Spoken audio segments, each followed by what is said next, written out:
Olá, tudo bem? Vamos começar mais um Conversando sobre o Evangelho com Lígia Simões e Pedro Simões, e hoje vamos falar sobre o capítulo 16 do Evangelho segundo o Espiritismo. Não se pode servir a Deus e a Mamon. Tudo bem, Lígia Simões? Bom dia, Pedrinho, tudo bem? Tudo bom também. Se você não assistiu às nossas conversas anteriores, tem um cardzinho aqui em cima que você pode acessar essas conversas e também o material que tem na página do YouTube da Lígia e da minha página também, com outras palestras, com outros estudos. E esse capítulo 16 é um capítulo um pouco diferente, porque é um capítulo longo, né? E que tem um número bastante grande de referências que Kardec pega do Novo Testamento, né, de Jesus, para dar, né, o ponto de partida da conversa. E a gente está falando aqui de um tema muito particular. Vamos pensar bem que o título do capítulo é Não se pode servir a Deus e a Mamon, né? E logo o primeiro item é a referência de Jesus falando exatamente isso, né? Ninguém pode servir a dois senhores, porque ou odiará um e amará o outro, ou se prenderá a um e desprezará o outro. Não se pode, então, amar simultaneamente a Deus e a Mamon. Então, ele já traz uma questão Ah, que, que é a questão do seguinte: para onde você está olhando? Para Deus ou para as coisas materiais? Esse, talvez, seja o fio condutor do argumento do capítulo. O que você acha? eu percebi que o tema te animou, né? Porque você já começou esquentando aí a nossa reflexão. Eu acho que é isso mesmo. Qual é o nosso propósito? Estamos atentos ao nosso propósito, à finalidade da nossa existência, mas é importante, eu fiz uma outra observação. O primeiro item desse capítulo 16 é a salvação dos ricos, ou seja, Kardec estabelece nesse momento uma relação, um link com o capítulo anterior, onde ele falou, fora da caridade não há salvação.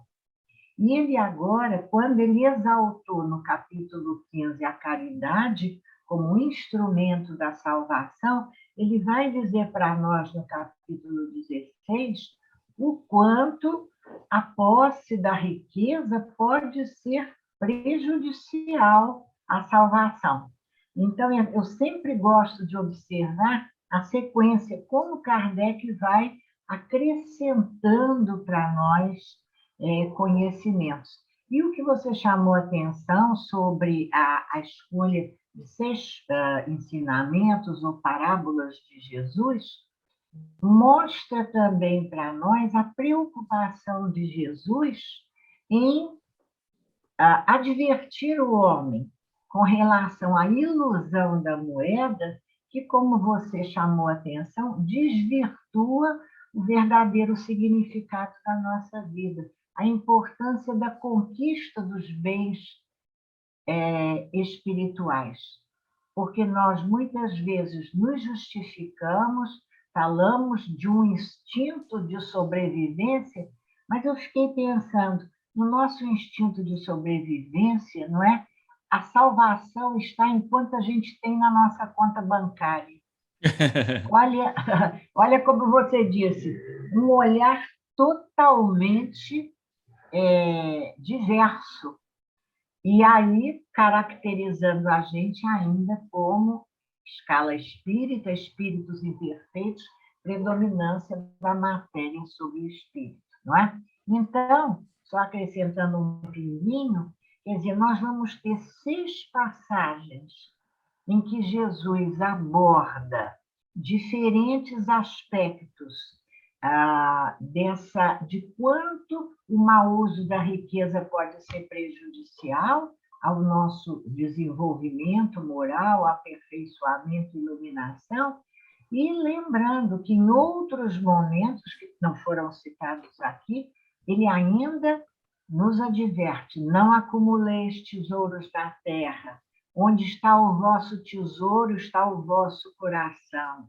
Não vos afadigueis pela posse do necessário, buscai primeiramente o reino de Deus, a cada dia basta o seu mal. Olha, é um capítulo importante no Evangelho, essa advertência de Jesus para qual o mote da nossa vida, não é, Pedro? É isso aí, mas eu reparei também que nas passagens de Jesus, né, que Kardec recuperou, você tem tanto passagens em que você tem o rico que fale na sua experiência, o rico bem-sucedido na sua experiência, mas também... Vamos chegar lá. Isso, mas também o pobre que é bem-sucedido e o pobre que é mal-sucedido.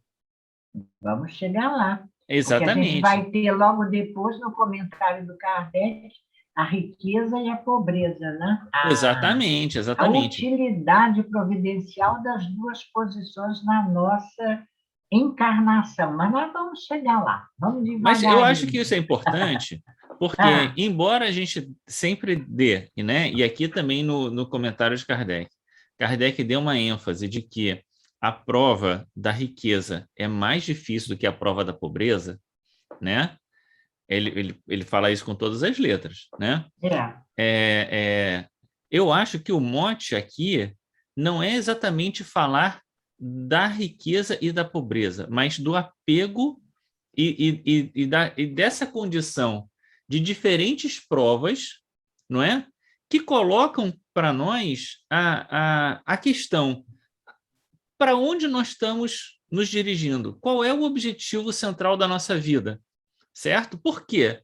Porque você, como são provações, você pode vencer de um lado, pode vencer do outro. A salvação, nesse sentido, ela está aberta tanto para uns quanto para outros. Livre-arbítrio e vontade. Exatamente. E aí é aquilo que a gente... Eu não sei se eu já tinha comentado, se eu comentei com você assim nos bastidores, ou se a gente já tinha gravado na conversa anterior, que é a história da Condessa Paula, né? Você disse que ia comentar, mas vamos deixar a Condessa Paula um pouquinho para mais tarde. Tá, né? Vamos deixar a Condessa Paula para mais tarde. No momento em que ela entrar nesses aspectos. Olha só, olha o que eu observei, Pedro. Vamos começar, então, com a salvação dos ricos aqui. Sim, então, o mancebo rico. Na narrativa do mancebo rico, o que a gente ressalta é exatamente o apego. Ele, embora achasse que cumpria a lei de Deus, e nós comentamos um pouco isso na semana passada, você me chamou a atenção para o fato de que se ele ainda era apegado, ele ainda não estava no cumprimento total da lei de Deus, está certo? Ele ainda, quer dizer, ele não havia introjetado verdadeiramente a lei, ele conhecia a lei, saber, mas não sentia a ponto de vivenciar isso através do desapego, da prioridade aos bens espirituais, não é? E, então, na passagem do mancebo rico, quando Jesus diz a ele, só recordando, é uma passagem bastante conhecida, vai, dá o que tem aos pobres e vem comigo, ele ainda se sente apegado às posses, aquilo que ele tinha e que ele não quer deixar ainda, como ele diz a Jesus, quem sabe mais tarde, que é um aspecto interessante também, porque ele adia, não é? Esse benefício. Depois, Pedro, é interessante que quando Kardec cita a avareza do homem que constrói os celeiros, é uma outra passagem. Não, mas deixa eu comentar aqui a salvação dos ricos antes de passar para a história do celeiro. Não, você vai comentar o mancebo rico que adquiria a vida eterna. Vamos lá. Mas aqui, da passagem do mancebo rico, do mancebo rico aqui, do jovem rico, do moço rico, né? É aqui que Jesus diz que é mais fácil o camelo passar no buraco da agulha do que o rico entrar no reino dos céus. Então, Jesus também faz uma advertência dura em relação à questão da posse dos bens materiais.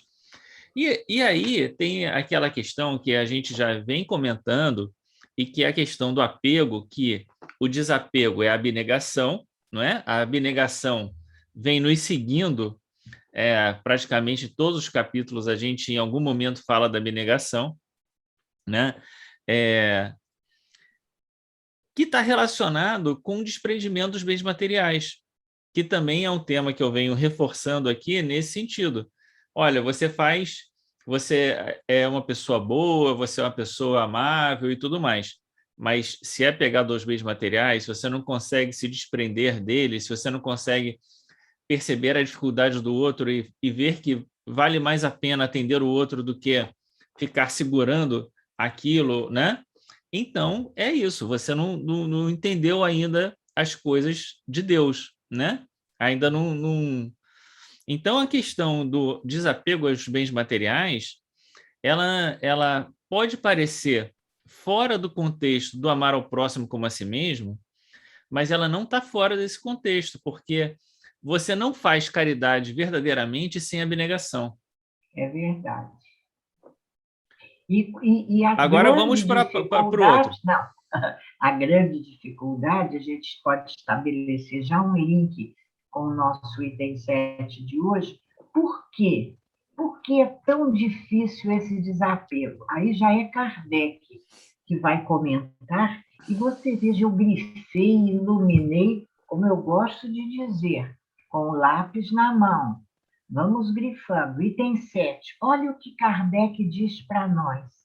Sem dúvida, pelos arrastamentos a que dá causa a riqueza, pelas tentações que gera e pela fascinação que exerce, a riqueza constitui uma prova muito arriscada, muito mais perigosa do que a miséria.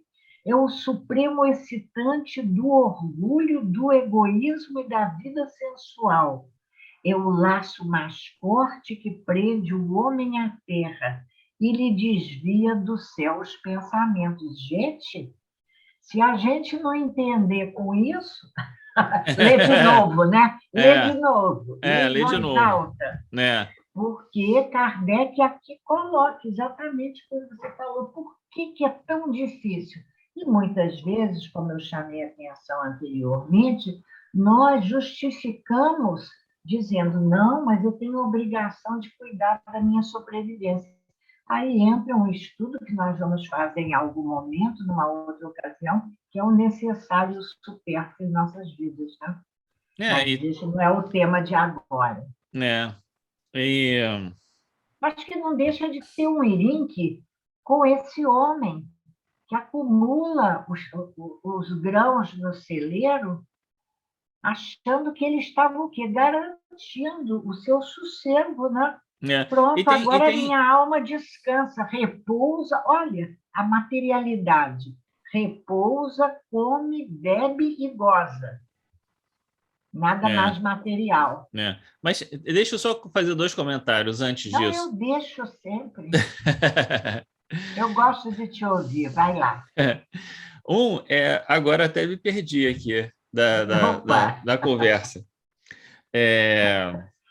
Você queria fazer 2 comentários. Pois é. Sobre a avareza. Agora eu vou fazer só um, porque o outro eu acabei esquecendo aqui. Vai lembrar já. Antes de chegar nesse ponto... me lembrei. Às vezes a gente diz que é por conta do sustento, e às vezes também a gente diz que é para deixar para os filhos.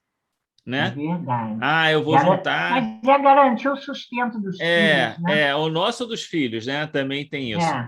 E esse era o primeiro comentário. No segundo, que é esse do preservar-se da avareza, antes dessa parábola que Jesus comenta, tem a passagem do moço que chega para Jesus e diz, né? Mestre, diz para o meu irmão dividir aqui a herança dele comigo. Né?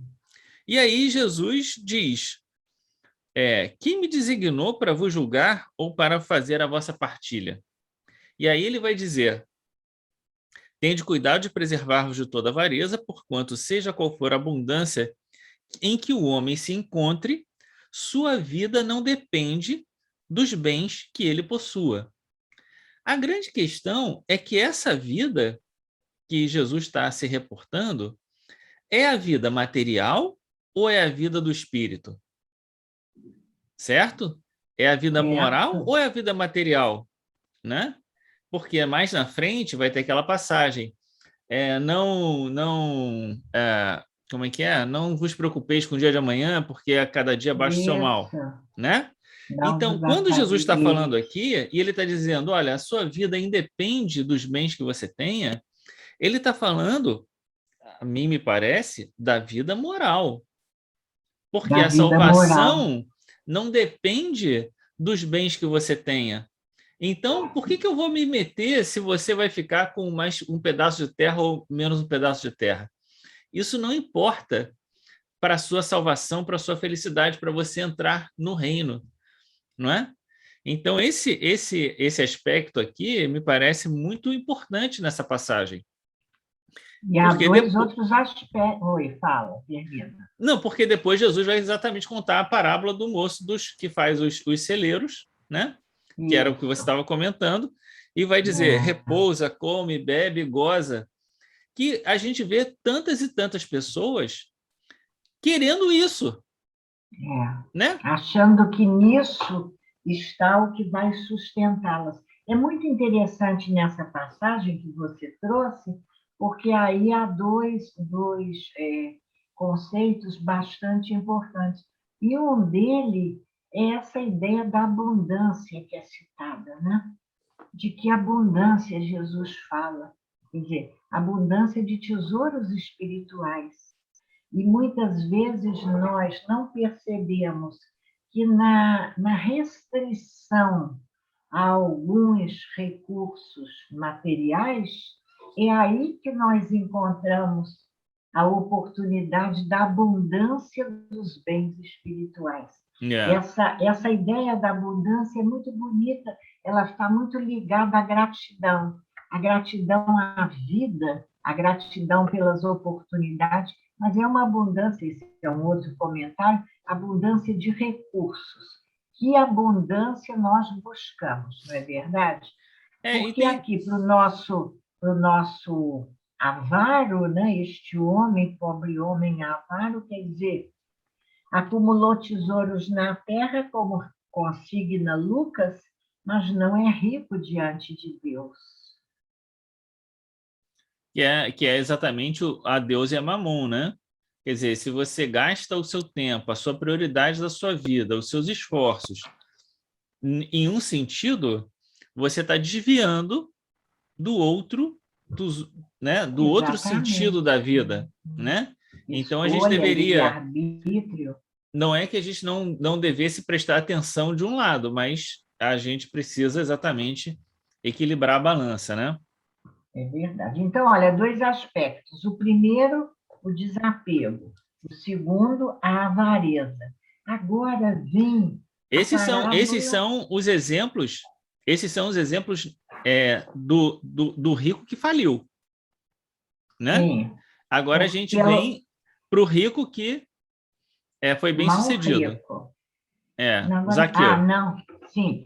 Zaqueu é muito interessante, Zaqueu, porque Zaqueu representava todo o preconceito para com os ricos. Ele era publicano e ele era rico. Havia muito preconceito com relação a ele.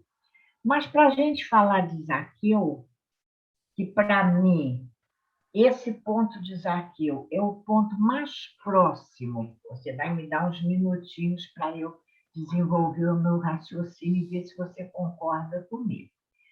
Mais próximo da nossa realidade atual.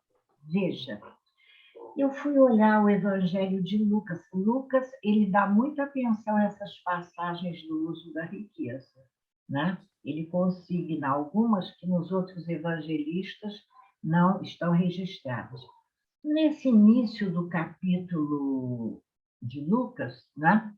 Acho que no capítulo 12, é esse o capítulo 12? Não, no capítulo 16, Lucas vem dizer para nós, antes da passagem de Zaqueu, já é capítulo 19, ele traz para nós a passagem do mordomo infiel. Passagem do mordomo infiel. Lucas, capítulo 16, versículos 1 a 13. E dizia também aos seus discípulos: havia um certo homem rico, o qual tinha um mordomo, e esse foi acusado perante ele de dissipar os seus bens. E ele, chamando-o, disse-lhe: o que é isso que ouço de ti? Dá contas da tua mordomia, porque já não poderás ser mais meu mordomo. E o mordomo disse consigo: que farei, pois, que o meu senhor me tira a mordomia? Cavar não posso, mendigar tenho vergonha. Eu sei o que hei de fazer para que, quando for desposado da mordomia, me recebam em suas casas. E chamando a si cada um dos devedores do seu senhor, disse ao primeiro: quanto deves ao meu senhor? E ele respondeu: 100 medidas de azeite. E disse-lhe: toma a tua obrigação, e assentando-te já, escreve 50. Disse ao outro: e tu, quanto deves? E ele respondeu: 100 alqueires de trigo. E disse-lhe: toma a tua obrigação, e escreve 80. E louvou aquele senhor o injusto mordomo por haver procedido prudentemente, porque os filhos desse mundo são mais prudentes na sua geração do que os filhos da luz. E eu vos digo: granjeai amigos com as riquezas da injustiça, para que, quando essas vos faltarem, os recebam eles nos tabernáculos eternos. Quem é fiel no mínimo, também é fiel no muito. Quem é injusto no mínimo, também é injusto no muito. Pois, se nas riquezas injustas não fostes fiéis, quem vos confiará as verdadeiras? E se no alheio não foste fiéis, quem vos dará o que é vosso? Nenhum servo pode servir dois senhores, porque ou há de odiar um e amar o outro, ou se há de chegar a um e desprezar o outro. Não podeis servir a Deus e a Mamon. O mordomo infiel que não foi escolhida por Kardec, mas eu vou me permitir acrescentar. Porque no mordomo infiel há um comentário que é muito atual para nós. O mordomo infiel é aquele que ele não é ele é cobrado pelo seu senhor, mas aquela experiência de ser cobrado pelo seu senhor, não é?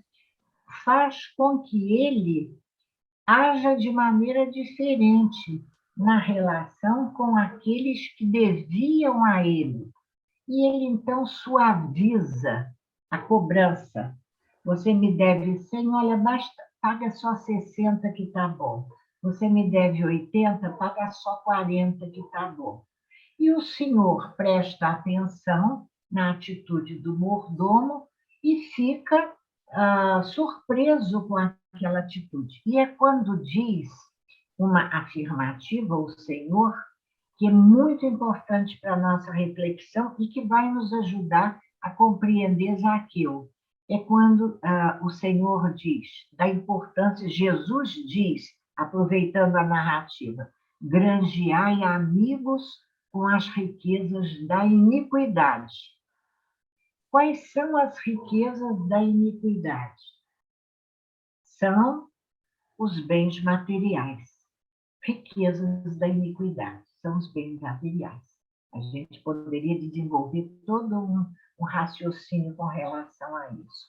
Mesmo quando esses bens, às vezes, nos chegam por caminhos transversos, ainda na nossa condição de imperfeição, é possível usar essas riquezas da iniquidade, esses bens materiais, para granjear amigos. E Jesus continua dizendo: quem é fiel no mínimo será fiel no muito. Pois, se nas riquezas injustas não fostes fiéis, quem vos confiará as verdadeiras? Então, Zaqueu é uma personalidade, no meu ver, que ele faz bom uso das riquezas da iniquidade. Por quê? Ele vai dizer a Jesus que ele, se aquela riqueza que ele tinha não era uma riqueza conseguida da melhor maneira, mesmo assim, ele quer dar metade dos seus bens aos pobres e indenizar a quantos ele teria prejudicado. Você concorda? Você vê essa relação que eu vejo? Porque há muitas interpretações, né? Não, essa passagem do mordomo infiel não é uma passagem que eu me recorde assim muito dela, né? Tem que lê-la novamente para avivá-la na minha memória. Mas eu Uhum. acho que é isso. Eu acho que Zaqueu aqui consegue, né? É o que tá documentado aqui. Ele consegue. Jesus diz que agora a salvação entrou aqui nessa casa, né? E essa ideia de que ele não apenas devolveu aquilo, mas ele devolveu a mais, né? Que é alguma coisa que parece muito com aquela ideia, né? Se alguém quer caminhar uma milha, caminha duas, né? Não Uhum. basta apenas fazer, faz a mais daquilo que te é cobrado. Então ele não fez apenas aquilo que ele devia no sentido estrito, né? Não É a cumpriu. reparação, né? A Exatamente, ele reparação. vai e faz a mais, né? E talvez esse a mais é que tenha sido o grande pulo do gato.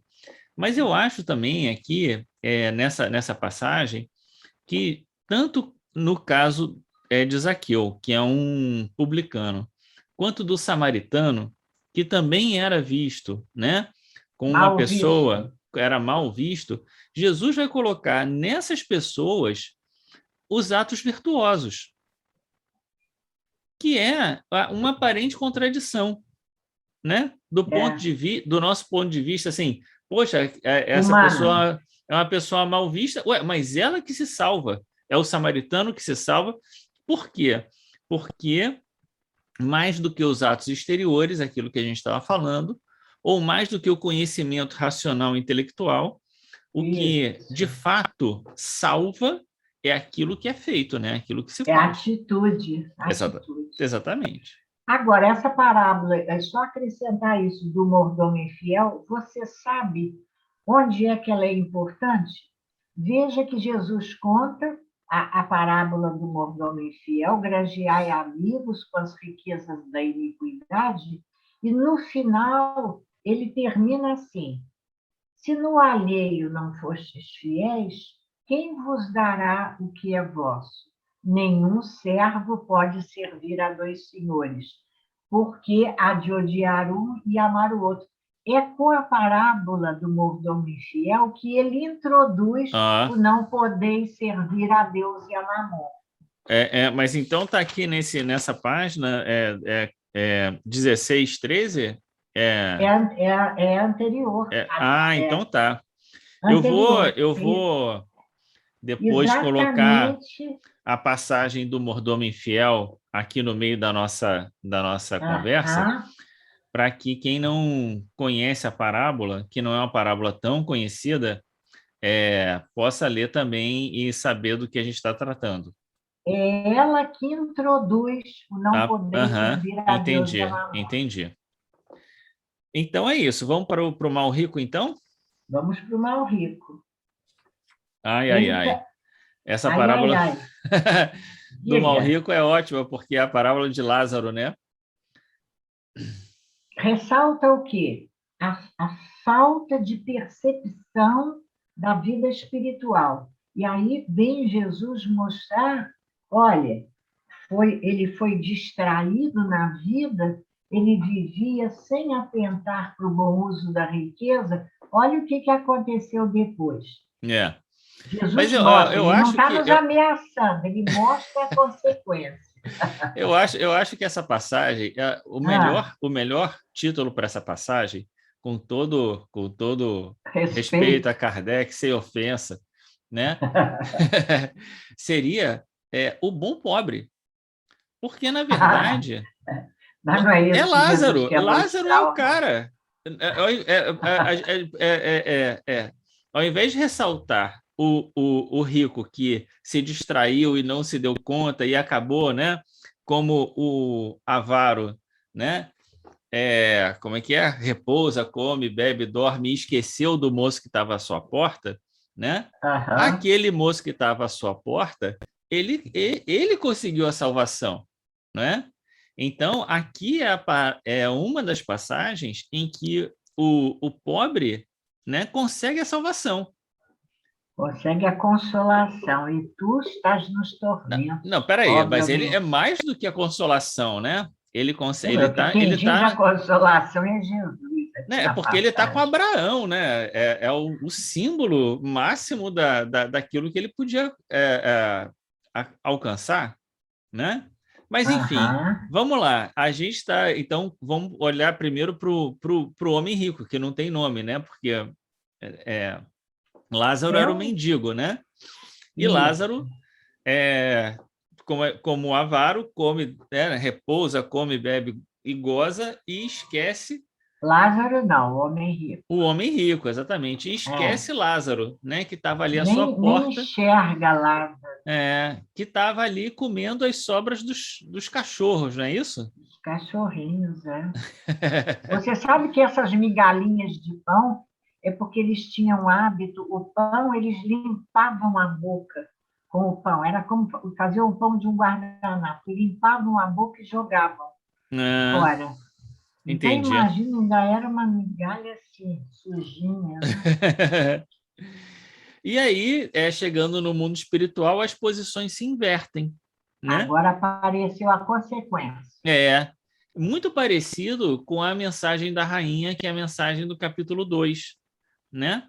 Que a rainha chega no mundo espiritual e ela vê aqueles que eram socialmente inferiores a ela numa posição espiritualmente superior, né? É verdade. Então, aqui vai mostrar, como na mensagem da rainha, que a posição social nada diz da posição espiritual. Não é isso?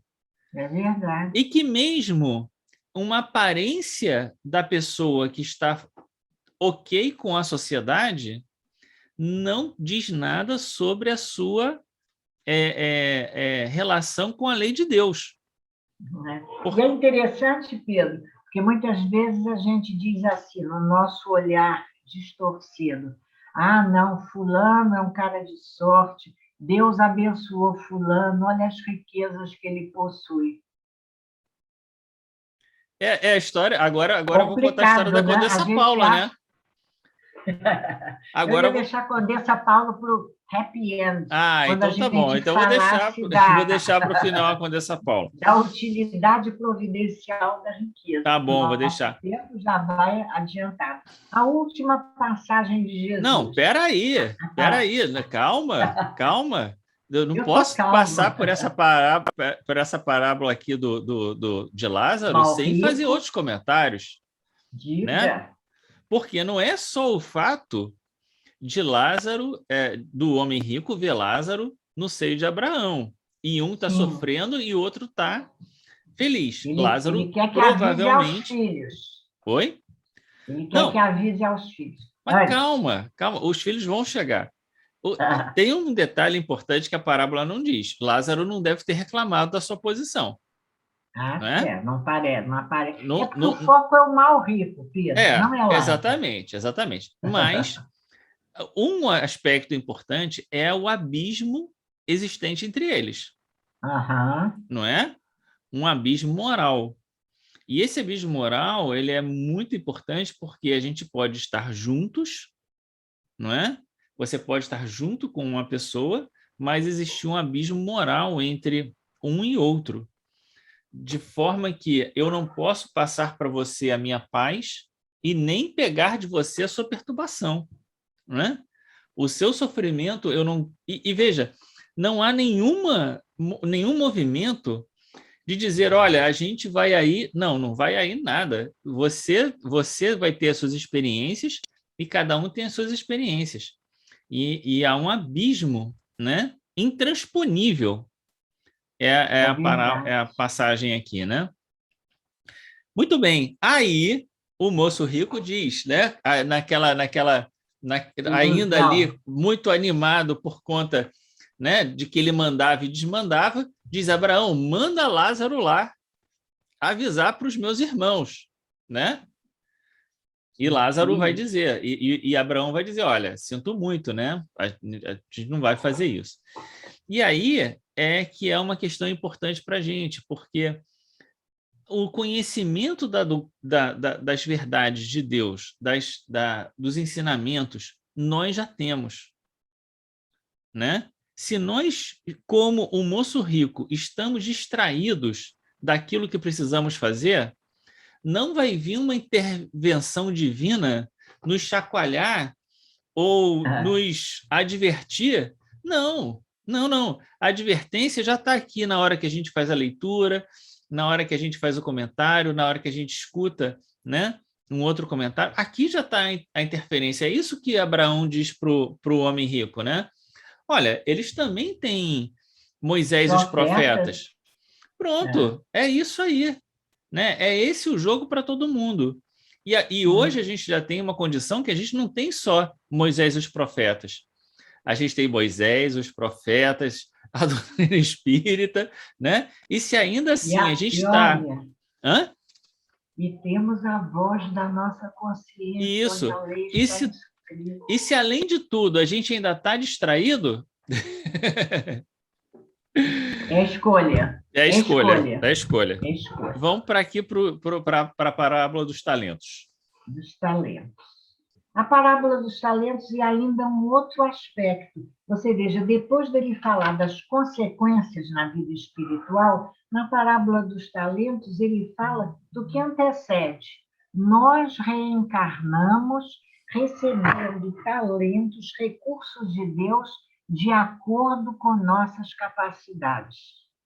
Deus dá 5 para quem pode gerenciar 5, dá 2, 3 para quem pode gerenciar 2, 3, dá 1 para quem só pode gerenciar 1. Isso é muito importante, né? E Deus não vai pedir conta do que a gente fez, não, mas Ele vai querer saber. Ele vai querer saber do que nós fizemos dos talentos, do uso de nossas capacidades.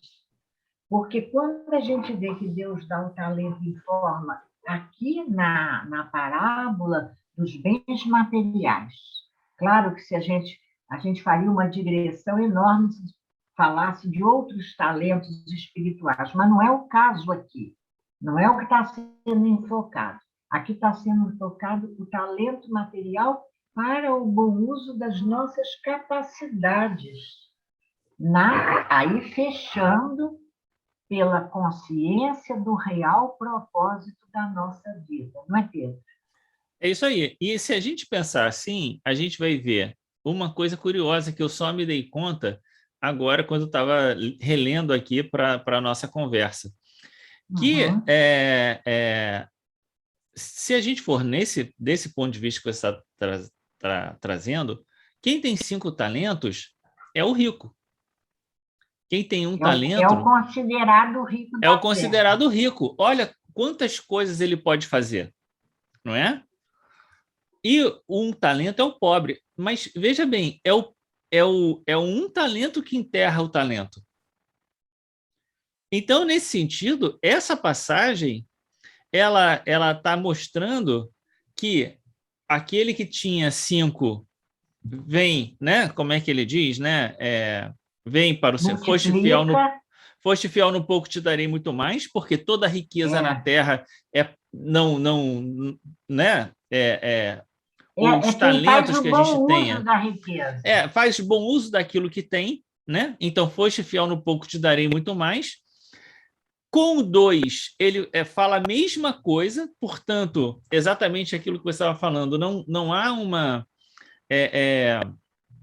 uma exigência que o 2 faça a mesma coisa que o 5, né? E ele diz, da mesma maneira, vem e passa para Agora, Compartilha da alegria do teu Senhor. exatamente, partilha da alegria do Senhor, né? E é aquele que tem um que enterra o talento. Portanto, o fato dele ter um não o impedia de Não multiplicar esse um. deveria impedir, não deveria impedir. Não, não deveria, não impedia, né? Quer dizer, não é porque ele tinha pouco que ele não podia multiplicar o pouco que ele tinha, Isso. né? É isso, né?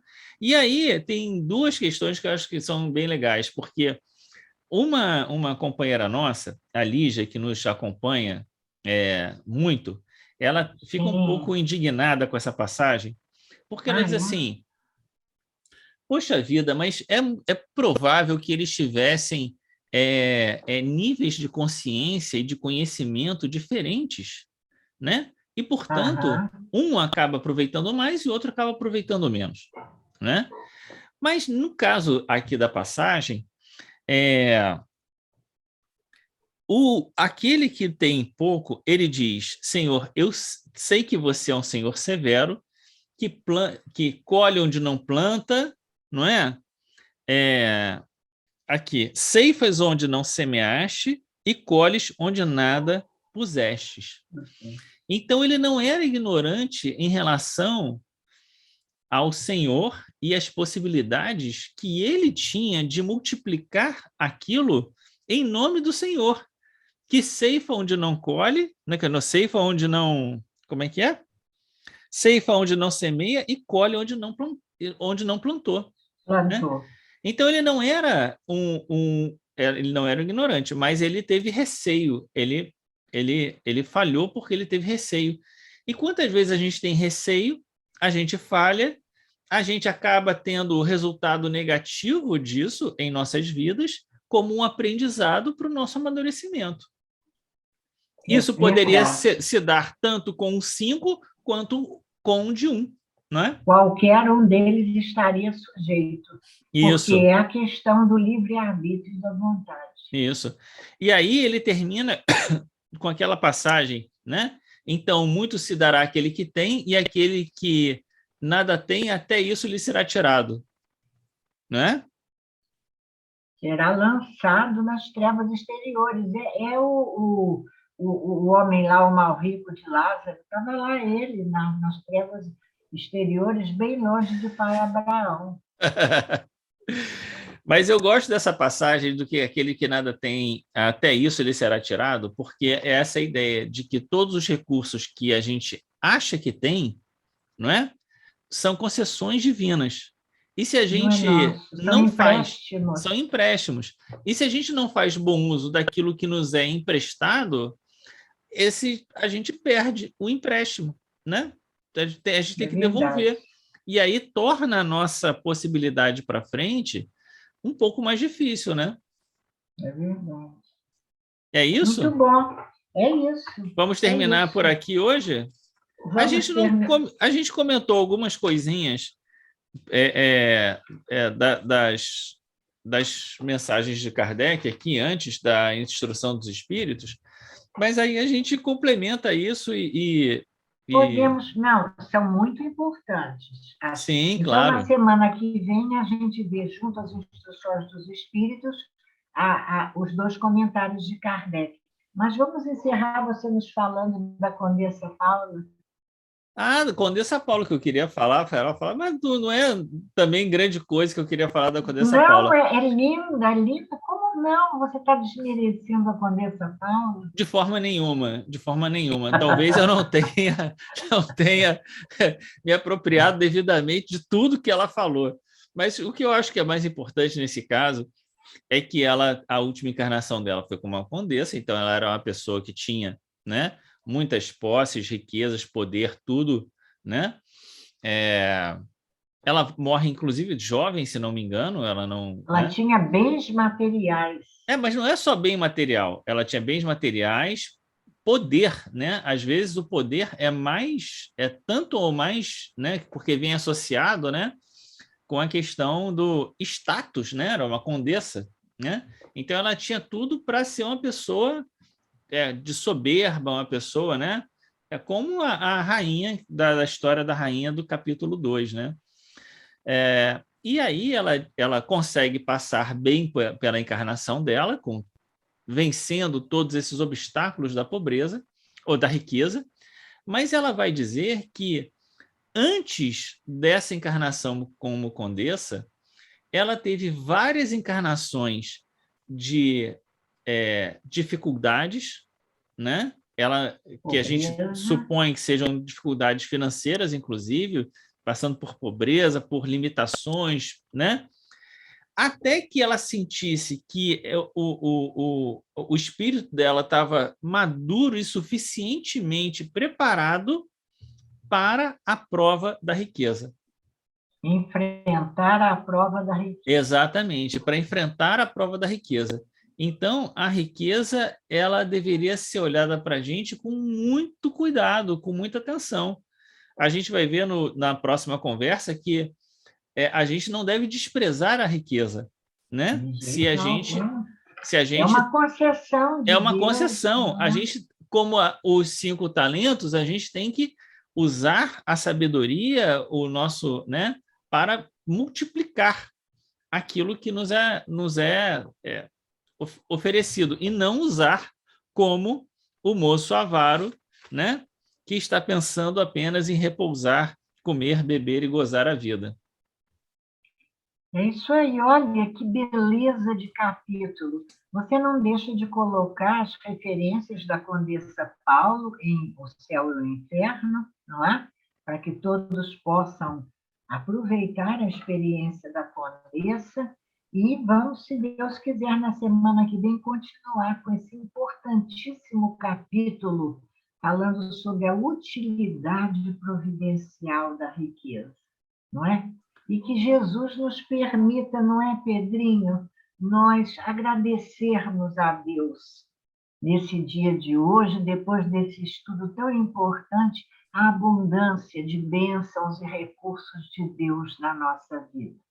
Nós nos permitirmos, criaturas que vivemos numa abundância de recursos, de amor de Deus por nós, nos dá uma condição de felicidade, de alegria e de paz que nos ajuda a viver o nosso dia, não é verdade? É isso aí, que Deus nos abençoe, que a gente possa aproveitar, né? E eu penso muito sobre isso, né?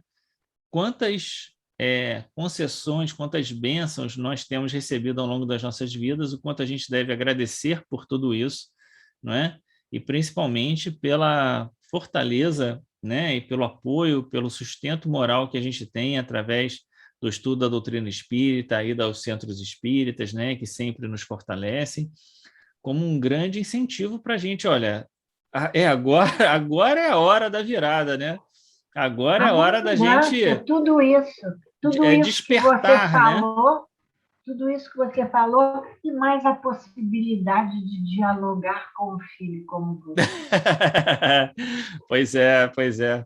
Então é isso, que Deus nos abençoe. Eu vou colocar, né, no link embaixo aqui as referências, mas na descrição do vídeo o link da leitura que eu fiz da Condessa Paula, que está no YouTube já, essa leitura. E também do Mordomo Infiel. Isso, o Mordomo Infiel vai... Eu acho que eu vou botar agora no finalzinho, para quem quiser ler agora no finalzinho o Mordomo Infiel.